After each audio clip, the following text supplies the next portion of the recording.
All right, what's good, everyone? I thought it'd be fun to make a video about my post-workout shake for part of today's little deal. So I'm going to do that.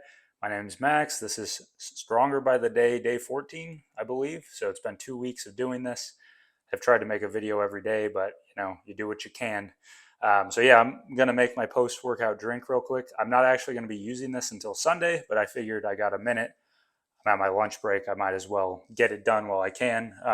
Please like, comment, subscribe, all that good stuff. Let's get into it. So it really doesn't matter the order, but I got one packet of liquid IV. I always put this in there. It's good. Electrolytes, very important when you're training, especially if you're training hard and you're sweating. You want to replenish your body of electrolytes as soon as possible after you've expelled them. This lighting's actually not too bad right here, also, just FYI. Bam. Okay, so we got liquid IV. I always do one packet of that. It's just, I sweat like crazy. I mean, I sweat more than I'd say 99% of people. So I'm going to put some more salt in here actually because of that. So just like, I don't know, a little, what would that be? Not tablespoon, teaspoon, half a teaspoon. I don't know. So I'll just throw some. I always eyeball it, but I'll throw some of that in there. Again, just for the electrolytes. That's like the real salt stuff. So that stuff has a ton of, that has a ton of minerals and it's ancient sea salt. That's what they call it. Anyways, the next thing we got citrulline, L-citrulline DL malate 2-to-1 ratio. This is in a ton of pre-workouts. It's a pump ingredient. Yeah, that lighting's not bad there. Jesus Christ, falling in love. Usually I put like 5 G's of this in there, 5 grams. Got 6. And then I'll take a little bit pre-workout as well. It's supposed to help with the pump, honestly. I always buy it and take it since I have the money to facilitate it. So I think it helps. I mean, it's not like life changing or anything, but I do it just because, and I like the taste. It mixes pretty well with all this. It's very citricy, so it adds like a citric flavor to things. Next thing we got is essential amino acids, EAAs. And by the way, I get all this for the most part on bulk supplement. I mean, it's the cheapest place to get like pre, intra, post workout like ingredients, even like caffeine. It's super cheap. But I'll put some essential aminos in there per recommendation of the late and great John Meadows. Uh, I mean, I don't know the science behind it, but supposedly it really helps with muscle breakdown when you're training really hard, like in a bodybuilding fashion, especially higher reps, where you're really pumping blood into the muscle and just beating the shit out of yourself. It supposedly helps a lot with recovery. So that's why I put that in there.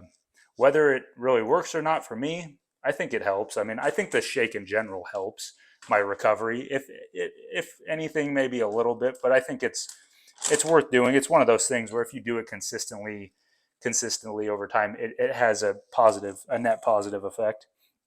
Put about 5 grams of creatine in there. Again, I'll put a little more. Again, I usually take 5 grams pre-workout and then like 5 grams or whatever intra slash post workout. Just how I do it. I mean, it's total bro science. Yeah, see, that's not bad at all. It's total bro science, but I figure it's probably better to split it up than take it all at once. I mean, the body maybe can utilize it a little better. Um, so that's kind of why I split it up. Again, whether it really matters, it's who knows, man. Who knows any of this stuff? Whether does it any of this really matter?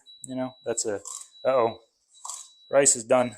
All right, I'll put 10 grams of Gatorade powder in there. It's carbs, but it's also just for the taste. I got the fruit punch. This is the best. This is the one I like the best, at least ever since I was a wee little boy. That's the best one. My brother can't even drink it. It reminds him of having the flu. That's hilarious. Okay, and the next thing we got is dextrose powder. I get the Now Sports one. This is like one of the better ones I can find. This stuff's getting kind of expensive, actually. Eventually, I want to move to just cluster dextrin. In fact, eventually, I might just move to buying it like a pre-made product, with cluster dextrin, electrolytes, essential aminos. But for now, I actually got my brother a tub of some stuff. I wanted to see how it went for him. But for now, I just make the shake myself. It would honestly make my life so much easier. And it's one of those things where it's probably worth the money. Like, I'm slowly learning over time that sometimes even if you can do things yourself, it's just not always the smartest thing to do, because it all that, it all stacks on top of each other, and you end up by the end of it, you end up spending a lot of time and energy just trying to like do all the things that help facilitate the thing you really want to do or be good at. So it's like sometimes, I don't know, that's kind of a tangent, but sometimes I think it's worth it to spend the extra money on stuff. That way you don't have to have to spend all this time doing it. If you don't have the money, that's one thing, or if you have a ton of free time, that's another thing. But I mean, as you get a little bit older, not that I'm old, but as you get busier with life, you just find that you don't have as much time, and stuff like this ends up taking a lot more time proportionally than it used to. And then the last thing is L-theanine. Put 200 grams in there, or milligrams, for post-workout. This stuff here, let me look at that again.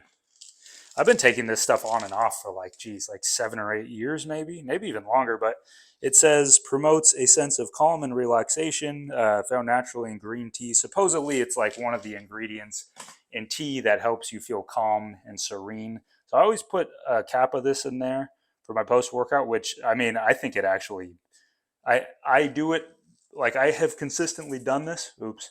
Because I think it makes a difference, and that's a little trick that I do. But if you're making a post workout shake, throw one of those caps in there, because you feel good after your workout. It helps kind of level you out and calm you down a little bit after your workout, because we all know how, especially if you're taking caffeine before the gym, how crazy you can get. And sometimes after the workout, you need a little something to slow you down and kind of get you back to neutral. And that's a good way of doing it, in my opinion. It's probably one of the easiest, cleanest ways to do it, and it's pretty cheap too. So, oh, not bad. So that's kind of our shake right there. I'll just leave it as powder for now, but typically I fill it up to about 24 ounces. You can see that. Um, it's good stuff, though. I mean, I really like this. Like, it hydrates you.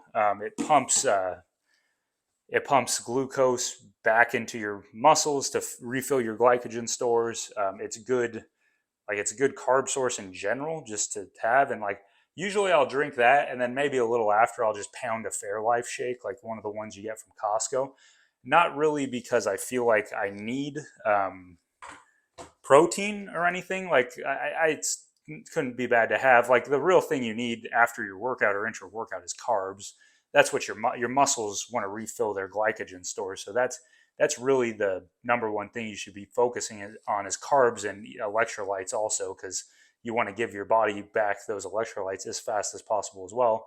But protein never hurts, and those Fairlife shakes I drink, if you've ever had them, they're chock full of like micronutrients. How bioavailable all that is your guess is as good as mine, brother. But so yeah, that's kind of my like interest slash post workout shake, and also like the things I do in the gym. Uh, One thing I have noticed with like doing like an intra workout is, see, if if I drink it down and I'm still training, like it'll help facilitate the pump, I think, and give me a little more energy and oomph. But if I drink, like if I'm done and I just drink that thing, it will make me super, I wouldn't say bloated, but watery. Like all of that just goes into my body.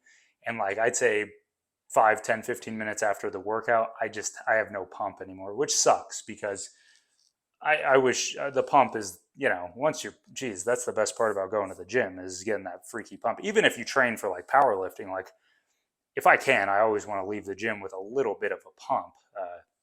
It's just the fun of it. That's what keeps me going back to the gym, or that's what got me back into the gym. So I'm gonna take some vitamin D real quick. This is unrelated to the post or whatever intra stuff, but I always take vitamin D3. You can get a blood panel, and they'll tell you whether you're high or low in vitamin D. And I don't know the numbers, but majority of people are actually low in vitamin D, even if you work outside or you spend a lot of time in the sun. Most people are deficient in vitamin D, which vitamin D is essential in, I believe, serotonin production. and I think also helps facilitate like other hormones. So it's kind of an easy, you could pick that, it's super cheap to get it. It's super cheap to take a blood test to figure out whether you need it or not. I took it for years without actually getting blood work done because I looked at symptoms of being deficient in vitamin D, and one of them was having a really sweaty head. And I'm always like super sweaty. So I was like, oh, shoot, I'm probably deficient.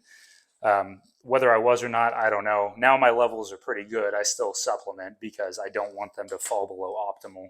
That's another thing. Do blood work. Get blood work done. It's quick. I go to Quest Labs. I just request like a fitness panel or whatever you want to get. Um, but it's super quick, and I mean, it's not. It's somewhat expensive, but it's not too bad. I think it's totally worth it. I've been trying to do it every 6 months if possible, just to see where I'm at. So another little tidbit, yeah, get your blood work done. See where you're at. Blood work doesn't tell you everything, of course, but it can tell you something, and it's worth doing. It can, or get a testosterone test done just to see where you're at, see how adding body weight, lowering your body weight affects your testosterone and all that good stuff. So, anyways, I'm gonna walk on the treadmill for a bit. I do have some more content planned after this. I was gonna smash it all together in one video, so stay tuned for more. I was going to talk about, oh God, one sec. Should know this stuff, huh? I was going to talk about, okay, the best thing you can do to increase your bench, why you should be getting 7,500 to 10,000 steps a day, and then alcohol and how it affects your training. That's from a very anecdotal perspective as well. So this is someone who has trained very hard for the last like 10 years and has been drinking on and off for the last 10 years in varying frequency, varying amounts of alcohol, sometimes quite a bit. So I think I have pretty good perspective on this, and I have not been drinking very much lately. In fact, I've like in the last month, I've only drinking a couple times. So there's some good knowledge and wisdom there. I'm telling you. So stay tuned for that. I'm gonna walk on the treadmill and bang it out in a bit. So stay tuned.